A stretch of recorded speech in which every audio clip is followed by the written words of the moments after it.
bijak dan gembirakanlah hatiku, supaya aku dapat menjawab dia yang mencela aku. Perhatikan, kita mempunyai peluang untuk gembirakan hati Tuhan dan memberi Yehova jawapan kepada si pendusta. Kita boleh memberi jawapan kepada Yehova bahawa tuduhan-tuduhan syaitan itu adalah palsu belaka. Maka itulah sebabnya kita harus berwaspada. Dan sudah tentu jika kita gembirakan hati Tuhan, kita akan peroleh kehidupan kekal. Jadi pada malam ini kita akan bincangkan tentang jerat-jerat syaitan dan bagaimana kita boleh lindungi diri daripada jerat-jerat ini. Pertama sekali, kita harus kenal pasti jerat-jerat yang syaitan gunakan.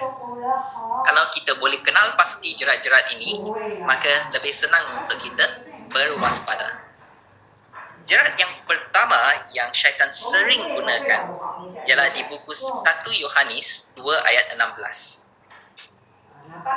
Kita baca ayat ini bersama di buku 1 Yohanes 2 ayat 16.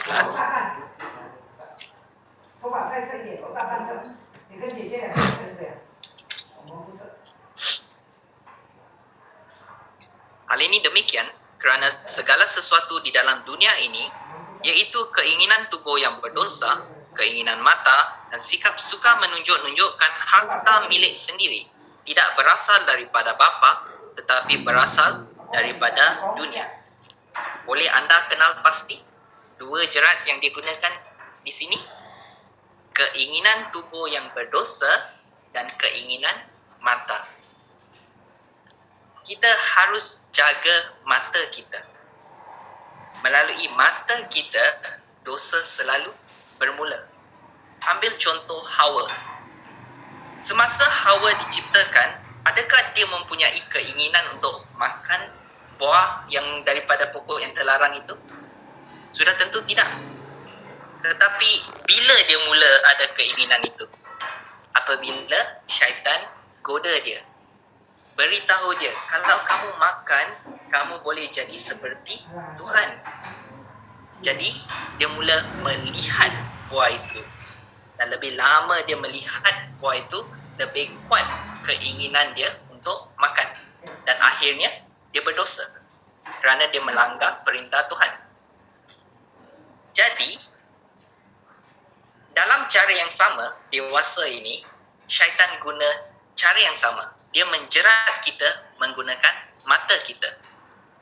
Muzik, rancangan TV, iklan-iklan dan semua benda di dalam dunia hiburan sekarang penuh dengan bahan-bahan yang menghakis nilai moral dan meruntuhkan akhlak. Kita boleh kata bahawa hampir setiap kali kita cuba pilih sesuatu daripada dunia hiburan sekarang, hampir setiap sesuatu ada unsur-unsur yang tidak sesuai dengan umat Yehova, yang bercanggah dengan prinsip Bible. Begitu susah kita mahu pilih hiburan sekarang. Tidakkah anda setuju dengan saya tentang hal ini? Maka kita harus berwaspada. Kalau kita lihat iklan-iklan sekarang pandai. Mereka buat kamu rasa bahawa kamu perlukan hal itu atau benda itu, tetapi sebenarnya kamu tak perlu. Dan bila kamu mahukan sesuatu, kamu berusaha, kamu habiskan banyak masa untuk kejar barang-barang itu. Dan itulah jadi keinginan kita. Namun kalau kita perhatikan, keinginan mata juga, jerat yang syaitan gunakan ini sangat halus ya. Tidak terang-terang. Kalau kita perhatikan, jerat kita di keinginan mata kita ialah mengidolakan tokoh-tokoh sukan dan mengidolakan tokoh-tokoh di dalam bidang hiburan. Adakah itu dikategorikan sebagai keinginan mata? Ya. Mungkin kita kata, saya tak ada masalah kan idolakan tokoh-tokoh sukan. Kita mungkin minat dengan sesuatu sukan, tetapi cuba fikirkan. Adakah minat kita bercanggah dengan kegiatan rohani kita. Sebagai contoh, kalau kamu letak seseorang yang sokong pasukan Manchester dengan seseorang yang sokong pasukan Arsenal, kamu cuba letak dua ini, kamu tanya mereka soalan ini, pasukan mana yang lebih bagus? Kamu tengok mereka akan bertengkar dan berdebat. Dan hal ini memang berlaku. Memang ada laporan yang mengatakan bahawa di satu pertandingan, penyokong daripada dua belah pihak bergaduh, keganasan. Jadi, keinginan mata mereka sehingga menyebabkan mereka terjebak dalam hal-hal yang sama sekali bercanggah dengan sikap orang Kristian. Dan bila kita tidak berwaspada, mungkin kita boleh menghabiskan banyak masa dengan idola-idola kita. Kalau masa siaran dengan masa perjumpaan adalah pada masa yang sama, kita pilih yang mana? Ya, mungkin kita kata, saya akan pilih masa perjumpaan. Bagus. Itu memang pilihan yang bagus. Namun fikirkan, walaupun masa siaran tidak bercanggah dengan masa perjumpaan, kita masih harus fikirkan, adakah saya menghabiskan banyak masa sehingga saya mengabaikan penyembahan keluarga, pembelajaran pribadi, kerja penyebaran dan pembacaan Bible? Ini ialah soalan-soalan yang kita boleh tanya diri sendiri untuk pastikan bahawa kita ini memang tidak ada di dalam jerat syaitan. Kadang-kadang jerat itu mungkin belum tutup, tapi kaki kita sudah di dalam. Jadi kita mesti pastikan kita keluar langsung daripada jerat itu. Jangan ada sedikit pun di dalam jerat syaitan. Cara yang kedua syaitan gunakan ialah menggalakkan kesombongan. Apakah itu kesombongan? Kesombongan ialah apabila kita fikir diri lebih baik atau lebih berhak terhadap sesuatu. Dan kesombongan ini memang ada di dalam dunia ini. Penuh dengannya. Sangat bercanggah dengan sikap orang Kristian. Kerana orang Kristian kita disuruh untuk rendah hati, rendah diri. Jangan sombong. Kita lihat Hawa, Cain dan Nimrod. Ketiga-tiga daripada mereka berdosa kepada Yehova kerana kesombongan mereka. Mereka fikir diri mereka lebih baik.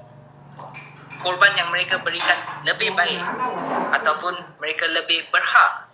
Walaupun mereka sebenarnya tidak. Mungkin kita fikir, saya rasa saya ini tidak sombong. Macam saya kata, jerat syaitan sangat halus.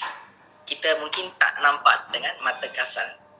Salah satu cara kesombongan ini berleluasa di dunia sekarang ialah melalui perasaan perkauman. Perasaan perkauman, definisi yang sama. Saya fikir kaum saya lebih bagus. Saya fikir kaum saya lebih berhak untuk mendapatkan sesuatu.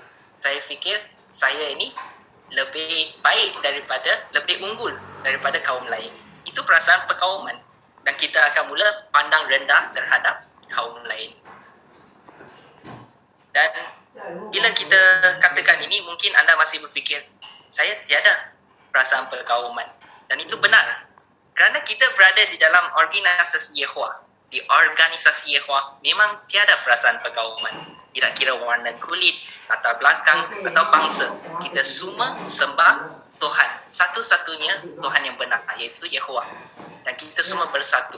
Namun macam saya kata, kita harus gali, congkir. Adakah kita benar-benar tiada lagi perasaan perkauman?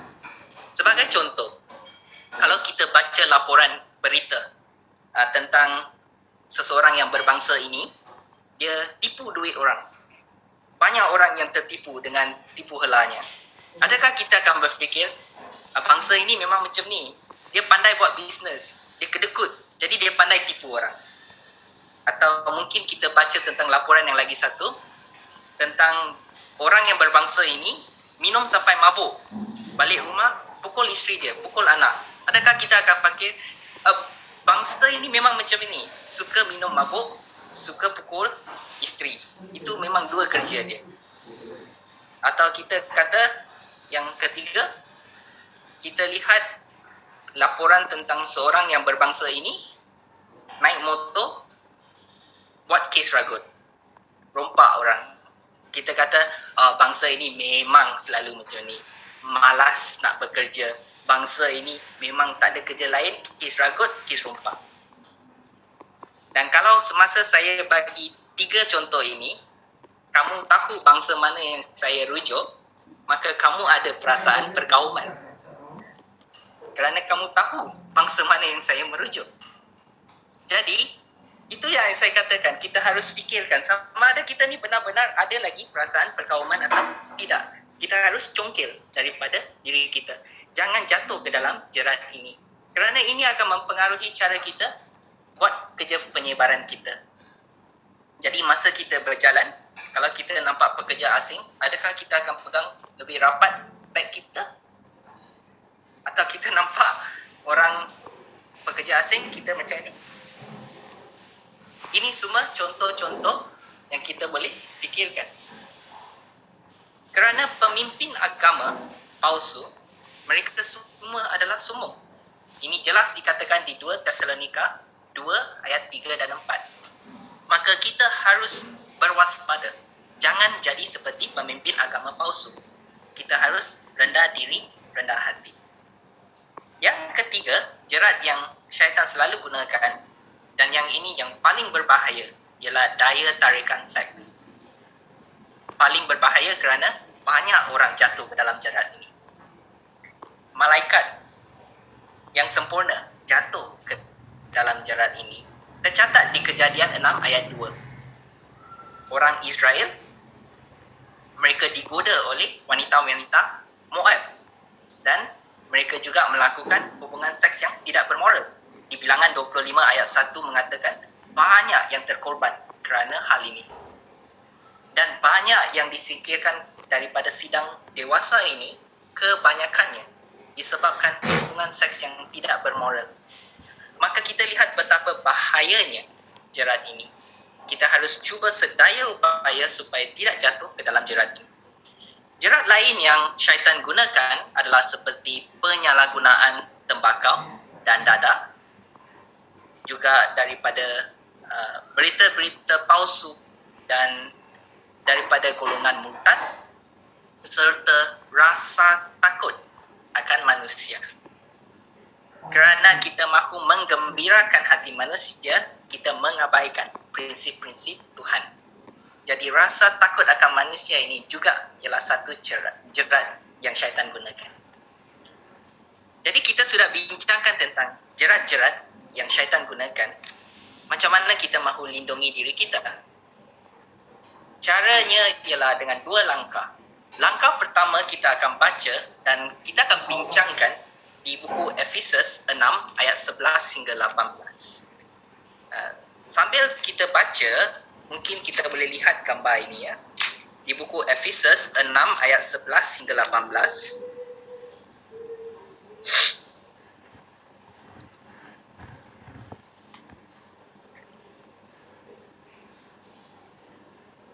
Ayat 11. Kenakanlah seluruh perlengkapan perang daripada Tuhan supaya kamu dapat berdiri teguh untuk melawan muslihat iblis yang licik. Ya, perlengkapan perang yang Tuhan berikan, inilah yang dapat membantu kita untuk melawan muslihat iblis atau syaitan yang licik. Apakah peralatan perlengkapan yang kita ada? Kita baca ayat 14.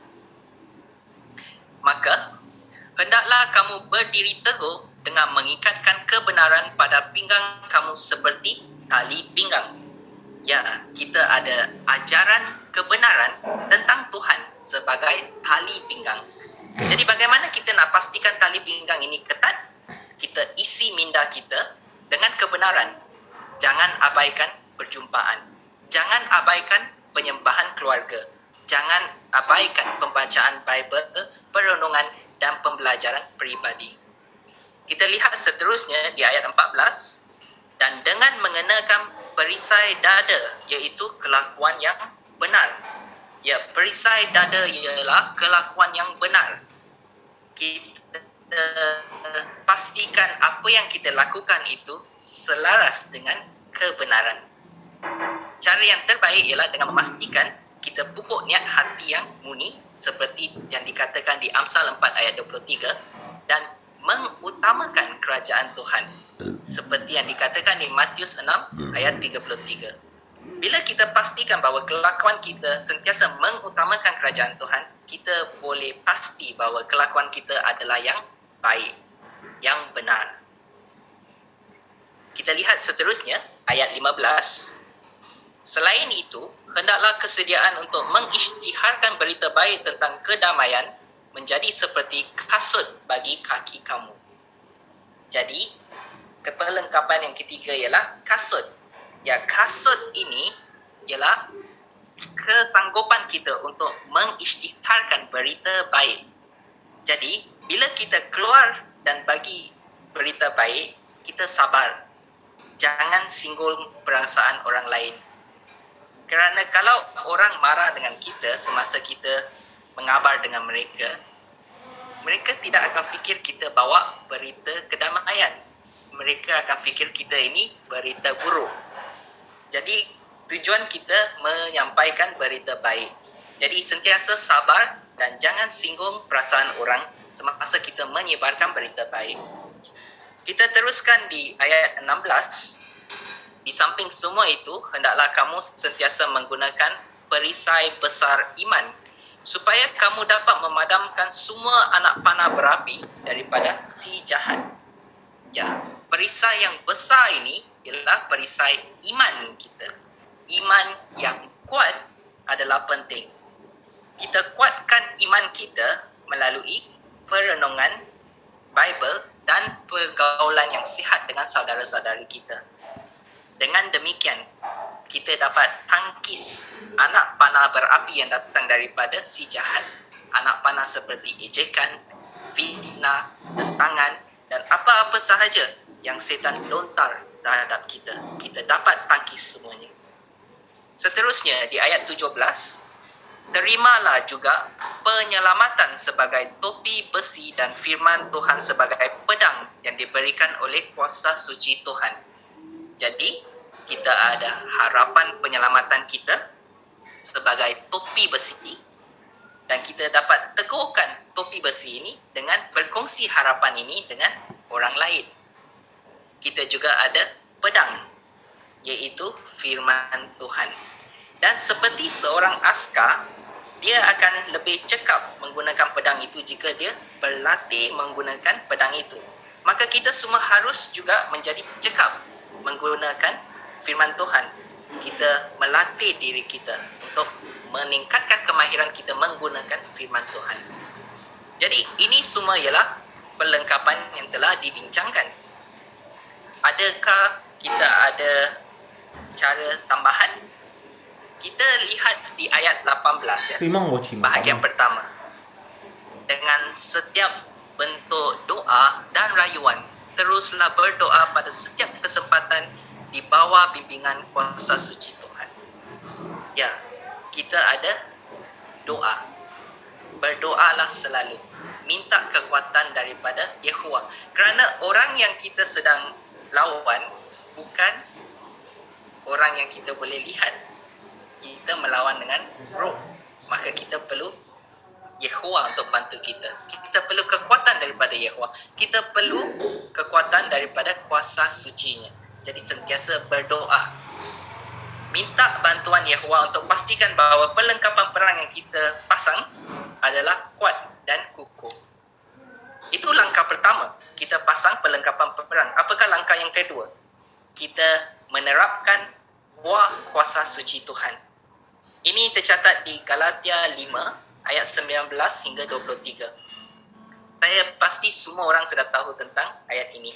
Tapi macam mana ayat ini boleh bantu kita untuk menangkis jerat-jerat syaitan? Ambil contoh. Jika kita menerapkan buah kuasa suci kasih, maka kasih kita kepada Yehovah dan rakan seiman kita akan memastikan kita tidak meninggalkan apa-apa ruang untuk berdosa. Kerana kita kasih kepada Yehovah dan rakan seiman kita. Bagaimana pula jika kita menerapkan kelemah lembutan? Maka kita akan lebih cepat reda kemarahan. Ini akan mencegah pertikaian. Maka kita akan menjadi seseorang yang lebih rendah diri. Dan bagaimana pula jika kita menerapkan buah kuasa suci kawalan diri? Maka kita dapat kawal diri kita supaya kita bersih secara moral dan kita dapat elakkan tabiat-tabiat buruk yang dapat merosakkan hubungan kita dengan Yehova. Itu cara kita menerapkan buah kuasa suci. Jadi dengan berusaha untuk menerapkan buah kuasa suci Tuhan dengan lebih terperinci, kita dapat menangkis jerat-jerat syaitan. Apa berkat yang kita boleh harapkan apabila kita lindungi diri kita daripada jerat-jerat syaitan? Banyak berkat yang kita boleh terima. Antaranya, apabila kita berkelakuan baik, kita dapat berkat hati nurani yang baik dengan Tuhan Yehova.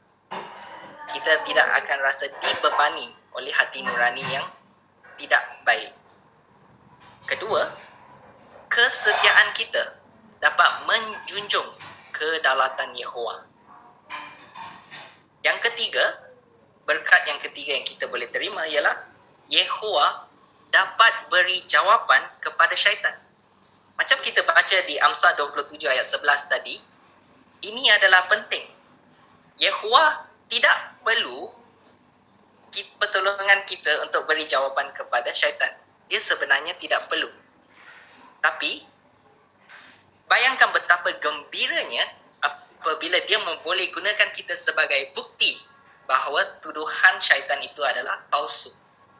Inilah peranan yang kita boleh ada. Keistimewaan peranan kita. Maka kalau kita terus setia dan elak jerat-jerat syaitan, kita boleh beri Yehova jawapan kepada syaitan. Yang keempat, kita semua boleh dapat kehidupan kekal. Bagi kaum terurang, kehidupan kekal di syurga. Dan bagi kita semua, kebanyakan daripada kumpulan besar, kita akan menikmati kehidupan kekal di bumi. Semua berkat-berkat ini boleh jadi milik kita jika kita berwaspada dan lindungi diri daripada jerat-jerat syaitan. Di Matius 24 ayat 13 berkata, mereka yang bertahan hingga akhir akan menikmati semua berkat-berkat ini. Maka marilah kita sama-sama menggunakan apa jua cara yang kita telah pelajari untuk melindungi diri kita daripada jerat-jerat syaitan. Terima kasih Saudara Greg. Menunjukkan caranya syaitan menggunakan jeratnya yang jahat untuk menggoda kita. Kami akan